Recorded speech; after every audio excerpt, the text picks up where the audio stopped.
What's up, everybody? How you doing? Welcome back to Viking Aquatica. My name is Barrett, and thank you for joining me, because today it's going to be an adventure. I'm currently fixing up a temporary tote for the fish that are in one tank that are going to be moved to a different tank. Well, what's going to be going on? Well, stick around and find out. You ready? Grab your favorite mug, grab your favorite horn, pour your favorite drink, and let's do it.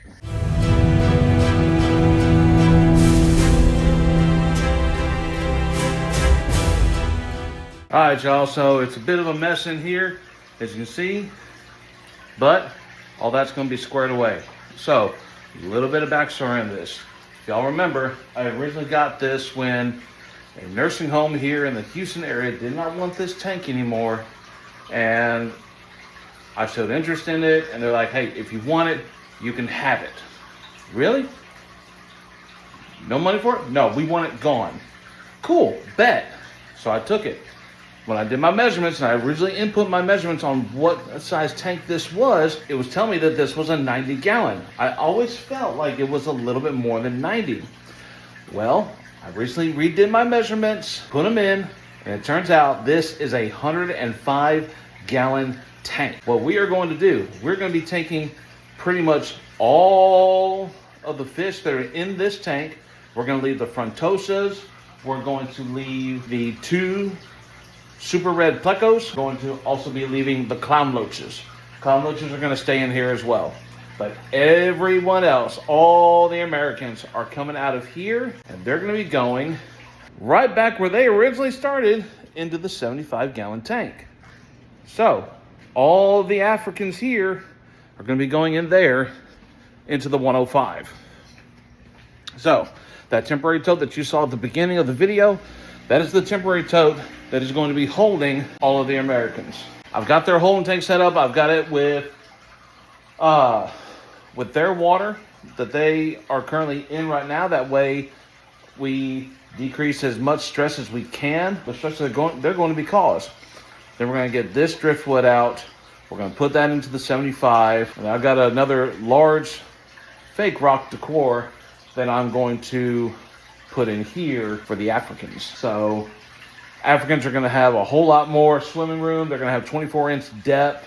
They're still going to have the 48-inch swim length. Then they also have a much taller area to swim. So they're going to have a lot of swim space, and I think they're going to be extremely happy with that. They are overstocked right now. There's probably about 30 to 32 Africans in there right now, if I had to guess. So putting those in here with the frontosa, I think it's going to be a big change. I think it's going to be a good change. So let's get to it.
I know it took a hot minute and the water was draining super, super slow, but I'm only using my 800 gallon per hour pump in that. I already had it in here, so I just went ahead and utilized it.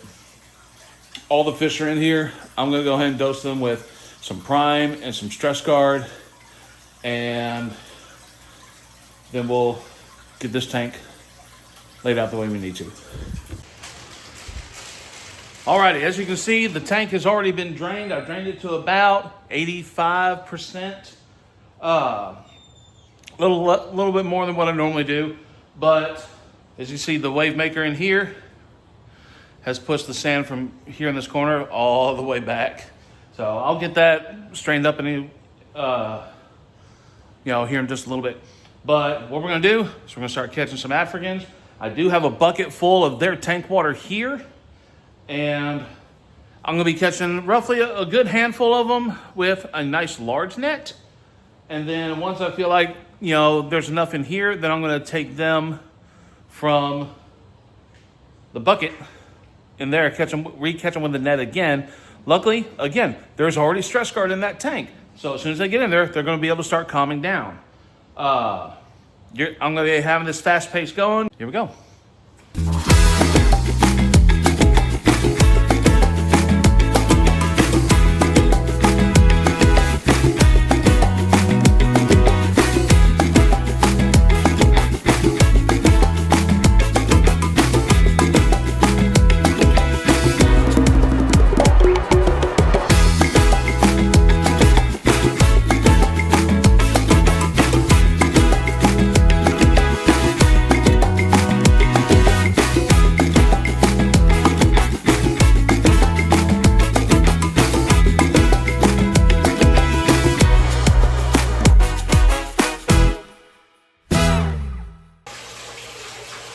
Alrighty, look at there. Look at those Africans in that 105 gallon tank. That looks amazing. The filtration that I've got going on right now, I've got an FX6 providing mechanical and biological filtration. I also have an FX2 under there that is providing mechanical and chemical filtration. Now, if you also notice up top, there is a Seachem Title 110. That is currently not going right now. I've had it off for a hot minute. I'm considering in turning it back on to provide more filtration for this tank, for this amount of fish, for this amount of bio load, but I haven't decided yet. So I have not added stability to this tank, but I did add stability into the FX6. But because before I did any of this, I went ahead and I cleaned my FX6. I even cleaned the motor of the FX6. Or not the motor, the impeller. Apologies. And I'm glad I did too, because I found 3 little pebbles of very small Seachem matrix in the FX6 impeller fan. So it was a good thing I decided to go ahead and clean it. But also, unbeknownst to me, I don't know how, unless they had taken a ride. I used to have some Anubis in this tank. There was a full colony of fucking snails in my FX6. So I completely cleaned out the entire FX6. The sponges are freshly cleaned. The biomedia is clean. I had that soaking in its own water to preserve the beneficial bacteria on that matrix. So as you can see, I've got fantastic flow with the FX6. So we're going to let this fill up the rest of the way, and then we're going to see how this tank looks. All right, everybody, so it's been about a week since I first moved everybody from their respective tanks into their new tanks. I apologize that it's been such a long delay. My phone died that day. Work got in the way. Life got in the way. You know how it is. This is just what comes of it as a part of adulting. Fun, right? Yeah, exactly. But I definitely did want to give you an update as far as how everyone has done from transitioning from their respective tanks that they were in into their new tanks. So let's start off and let's take a look at the 105. All right. And here is everybody in the 105. They are looking absolutely fantastic. They're doing extremely well. I have not had a single loss. They're just doing absolutely fantastic. This is my tank boss right here, my Venustus. He's good. He tries to help mitigate some of the chasing that goes on, but obviously he doesn't catch it all the time. But either way, he's a decent tank boss. I've been happy he's been that. My previous tank boss was that Red Empress right there, and he was not too good. But when the Venustus came into play, he dominated it. He's been fantastic. So there is everybody here in the 105. Let's take a look at the 75. All right, and here are all the Americans in the 75. They're doing fantastic.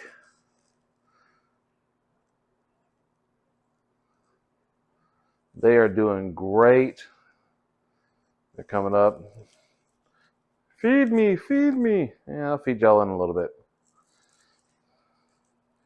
But everyone here is doing fantastic.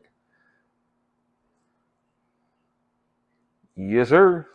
All right, so again, I want to apologize for it taking so long to get you the final update on how everyone is doing. But as you can see, everybody is doing absolutely fantastic. Now, if you ever wonder how it is that I get my fish to look so colorful and so good, it's all about doing your research and finding out what food they enjoy and what food is really going to bring out their color. So, if you want to find out everything that I feed all of my fish, check out this video right here. Thank you so much for coming by, and we'll see you next time.